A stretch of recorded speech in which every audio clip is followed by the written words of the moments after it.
There's a chemical in coffee that may cause cancer. Here's how worried you should be. A California judge ruled this week that Starbucks and other businesses that sell coffee will have to include warnings saying it contains a substance that could cause cancer. Coffee contains acrylamide, the chemical byproduct of roasting coffee beans. We have reason to think that acrylamide, in high doses, can cause cancer and could be toxic. But there's no evidence that we should worry about the amount of acrylamide in coffee. If anything, coffee seems connected to a lower risk of cancer. When coffee beans are picked and removed from the fruit they're inside, they're a pale color. It's only after they're roasted that they take on a dark or light shade of brown and develop that wonderful aroma that we associate with comfort and feeling alert. But that cooking process creates byproducts. One of the chemicals formed when coffee is roasted is acrylamide, the substance discovered in 2002 by Swedish scientists.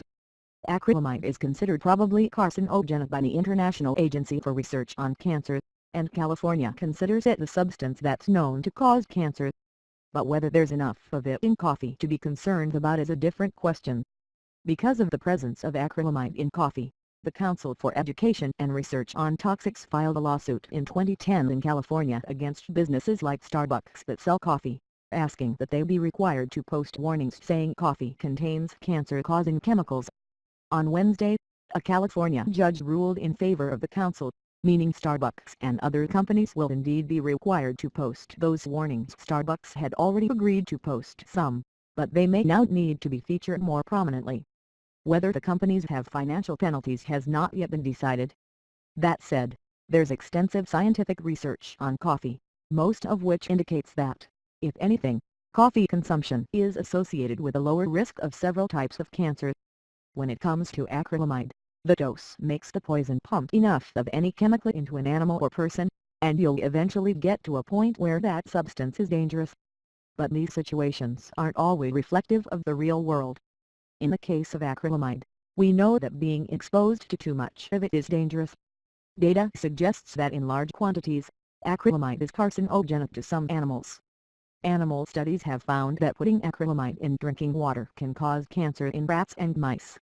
But the doses they consumed in those studies are 1,000 to 100,000 times what people get through their diet. Industrial accidents in which people have inhaled large quantities of acrylamide indicate it can harm humans too. It's also one of the many chemicals in cigarette smoke, though in higher amounts than produced in coffee making. So far, there's no evidence that the amount of acrylamide in coffee is dangerous. Plus, it can't be avoided. Acrylamide naturally forms when plants and grains are cooked at high temperatures. It's created in a process known as the Maillard reaction, in which high heat transforms sugars and amino acids in ways that change flavors and tend to brown food. When potatoes, bread, biscuits, or coffee are heated, acrylamide forms. It's present in about 1/3 of the calories the average American or European consumes. The way humans metabolize the chemical is different from how animals do. And so far, studies haven't found any harmful connection between various common cancers and consuming foods containing acrylamide.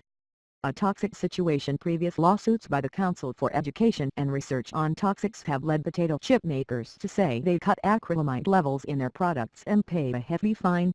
According to the Associated Press, the law that lets groups sue companies over claims that they expose people to chemicals has helped eliminate some dangerous chemicals but has also been criticized for leading to quick settlement shakedowns.